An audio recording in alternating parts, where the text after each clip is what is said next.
Le calme avant la tempête au Proche-Orient. Israël menace toujours de riposter après l'envoi de 181 missiles envoyés par l'Iran, quasi tous abattus par le dôme de fer et avec l'aide aussi des Américains. La communauté internationale appelle à l'apaisement. Les pays du G7 estiment qu'une solution diplomatique est encore possible. À l'ONU, le ton est plus pessimiste. Antonio Guterres, une fois n'est pas coutume, a condamné l'Iran. Israël qui, en outre, entre dans la célébration de Rosh Hashanah, le nouvel an juif.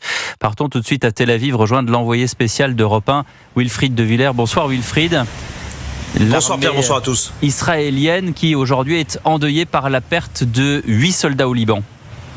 Oui, ce sont les premiers tués depuis le début de l'offensive terrestre, des membres d'une unité commando, mais aussi d'une unité de reconnaissance lors d'affrontements directs avec des combattants du Hezbollah. Près de 48 heures après le début des opérations terrestres, les combats se sont intensifiés ces dernières heures dans le sud-est du Liban, principalement proche de la frontière, où Tsahal mène des opérations en vue, dit-elle, de détruire les infrastructures militaires du Hezbollah et de prévenir toute possible incursion de ses combattants côté israélien.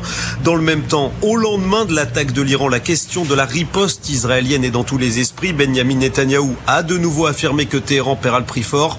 Le Premier ministre s'est entretenu tout à l'heure avec les responsables de la sécurité israélienne pour discuter justement de la forme que pourrait prendre cette riposte. Et il y aura bien une réponse de l'armée, assure le colonel Olivier Rafovitch, porte-parole francophone de Tsahal.